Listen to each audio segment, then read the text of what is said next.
این ویدیو روش آقای البروکس رو ما بررسی خواهیم کرد و از 3 تا سایکل اصلی بازار در دید آقای البروکس و روش آقای البروکس رو من بهتون معرفی خواهم کرد. کلا بازار از 3 تا سایکل تشکیل شده که این سایکل ها رو شما همینطور که توی تصویر میبینید به ترتیب از اسپایک شروع میشه و وارد یک کانالی میشه بعدش قیمت و بعدش وارد تریدینگ رنج میشه. همیشه این سه تا پشت هم نمیان، ولی بعد اسپایک یا ما کانال رو میبینیم یا تریدینگ رنج رو میبینیم و بعدش دوباره قیمت یک اسپایک دیگه میزنه و این ترتیب همیشه روی چارت در حال شکل گیری. ما اینجا توی این ناحیه یک تراکم رو میبینیم. بذارید من کاملا بهتون نشون بدم. توی این ناحیه ما یک تراکم قیمتی رو میبینیم که یک تریدینگ رنجی هست که کف ها و سقف های پایینتری رو توی این تریدینگ رنج میبینیم. حتی شما میتونید توی این رو به عنوان یک کانال هم در نظر بگیرید، ولی بستگی به تایم فریم معاملاتیتون داره که چه سیگنالی بهتون بده. بعد این تراکم یک حرکت اسپایک رو به بالا میبینیم و بعدش اصلاح و بعد یک من اینو کامل زوم کنم تا بفهمید قضیه از چه قراره. ما یک اسپایک رو میبینیم و بعدش یک اصلاح میبینیم و یک پینبار و یک تایید، یعنی کندلی که اومده خورده به سفارشات خرید این ناحیه و یک الگوی کندلی پینبار و تایید رو بهمون داده. و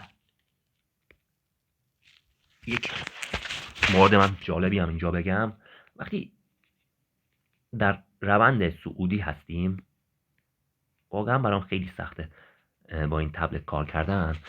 وقتی یک روند صعودی رو مارکت داره شکل میگیره و یک اسپایک صعودی انجام میده، ما برای اینکه ریسک معاملاتمون پایین بیاد و ریوارد های خوبی رو بگیریم در جهت اسپایک معامله میکنیم. یعنی اسپایکمون اگه صعودی باشه روی لانگ ها بیشتر مانور میدیم و اگر اسپایکمون نزولی باشه روی شورت ها بیشتر مانور میدیم و این منطقی ترین کار معامله گریه. وقتی این اسپایک صعودی شکل میگیره قیمت شروع میکنه یک اصلاحی رو انجام میده که تقریبا این شکلی به یک الگوی یک الگو پترنی شکل میده که دوستانی که کلاسیک کار کردن بیشتر وارد هستن تو این پترن ها، ولی ما بیشتر با پترن کار نداریم، با خود قیمت رو دنبال میکنیم. وقتی این پینبار تایید اینجا شکل میگیره و خط روند نزولی ما شکسته میشه، قیمت بعد از شکست این خط روند یک اصلاح کوتاهی میکنه یا به نوعی بازماندگان بازار رو برمیگرده تا سفارشات بازماندگان بازار رو فعال کنه و دوباره به سمت بالا حرکت میکنه و میاد سقف گبلی رو میزنه. وقتی چنین حرکتی رخ میده، این ناحیه‌ای که باعث شد سقف گبلی زده بشه پر از سفارشاتی که وقتی قیمت بهش برسه دوباره میتونه روند قیمت رو عوض کنه و از نزولی به صعودی در تایم پایین تبدیل کنه. وقتی چنین ناحیه‌ای رو ما داریم و یک های بالاتر داریم و قیمت میاد یک پینبار و یک تایید رو اینجا برای ما ایجاد میکنه و میاد سقف گبل رو میزنه، ما یک خط روند اینجا رسم میکنیم. دوستان تک به تک اینا رو میتونیم معامله کنیم، ولی تو روش آقای البروکس بیشتر ما با خط روند کار داریم و جنه شما با RTM یا ICT یا ارز تقاضا میتونید به راحتی توی این بیس های معاملاتی وارد پوزیشن بشید. ولی تو سبک آقای البروکس میگه صبر کنید اسپایک تشکیل بشه و 2 تا کف یا 2 تا سقف بهتون بده و شما سومی رو ترید کنید. ولی کسانی که ارز تقاضا کار میکنن یا RTM کار میکنن قبل اینکه کانال یا کف تریدینگ رنج تشکیل بشه اونا ناحیه نقدینگی رو تقریبا میدونن قیمت از کجا باز خواهد گشت به سمت بالا در اسپایک صعودی. این ناحیه‌ای که قیمت برگشت داشته، بذارید من کامل یه خط بندازم ببینید به کجا برخورد کرده. وقتی یک اسپایک صعودی داریم و این ناحیه عرضه به شدت میشکنه و هیچ پولبکی توی این ناحیه زده نمیشه و قیمت به سمت بالا میره، یک اصلاح ریزی رو انجام میده و از این ناحیه دوباره صعودی میشه. وقتی به این ناحیه میرسه یک پینبار تایید خوشگل رو بهمون میده و شما میتونید توی روش‌های دیگه این حرکت رو لاین کنید. ولی تو روش آقای البروکس باید صبر کنید این کف تشکیل بشه و بیاد یک سقف بالاتری رو بزنه و یک کفی هم کف بالاتر نسبت به این بزنه و بیاد های این سقف رو بزنه، بیاد این ناحیه رو بزنه که میبینید اینجا زده و وقتی چنین حالتی رخ میده شما یک خط روند از این ناحیه رسم میکنید. وقتی قیمت میاد میخوره به خط روند و پر از دوجی و یک کندل تایید که پر از بادی هست، یعنی شادو نداره، وارد یک پوزیشن بای میشید در جهت اسپایک، یعنی دقیقا نقطه ورود ما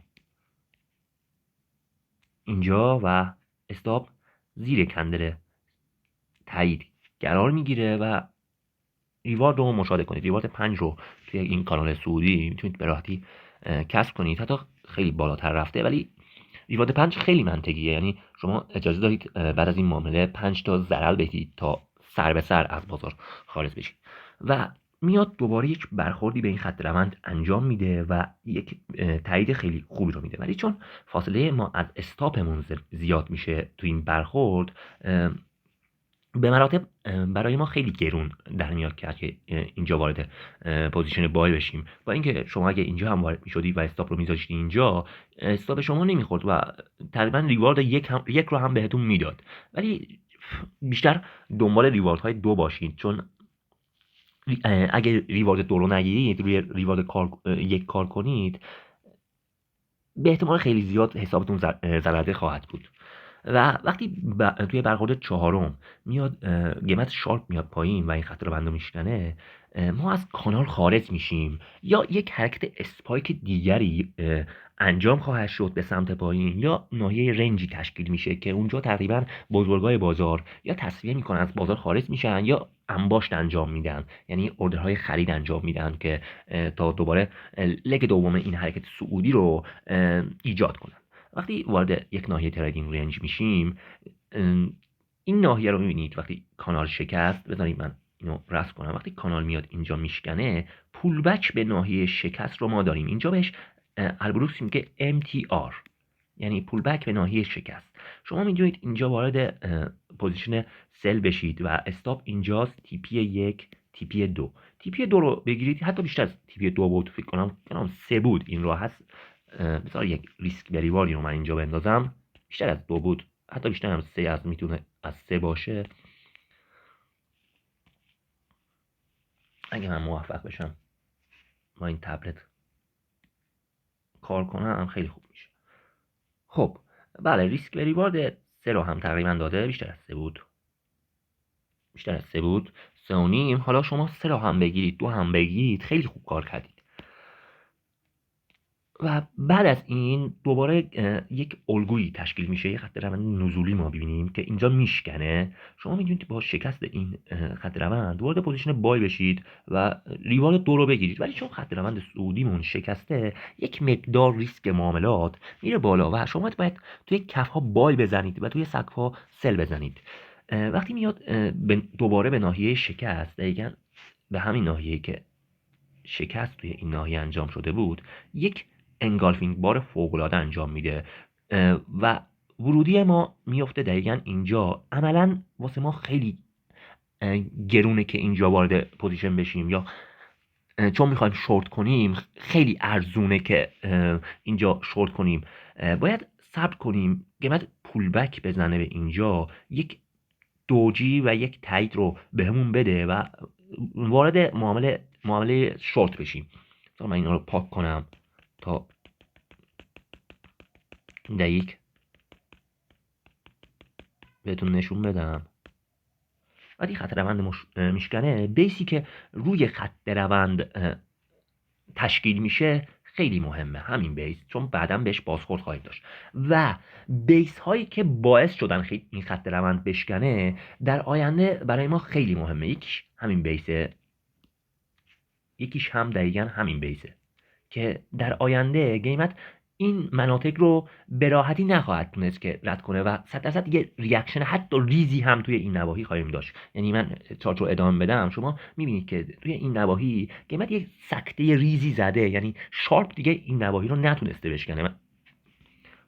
من برم به این ور کاملا مشاهده کنید. ببینید دقیقا میاد میرسه به این ناحیه، دقیقا میبینید میاد میرسه به این ناحیه، یک کندل فول بادی فوق‌العاده‌ای رو اینجا میزنه و ولی چون شروع اسپایک هست، اسپایک داره شروع میشه، قدرت فروشنده خیلی زیاد نبوده و دوباره خریدارا تونستن قیمت رو به سمت بالا بکشونن. به خاطر همین من میگم که خلاف جهت اسپایک معامله نکنید. و بعد اینکه این ناحیه رو انگارف میکنه تو سقف‌های تریدینگ رنج، دارم میگم که سقف‌های تریدینگ رنج تقریبا میتونه کجا باشه، میاد دقیقاً روی این ناحیه. بذار کاملا نشون بدم.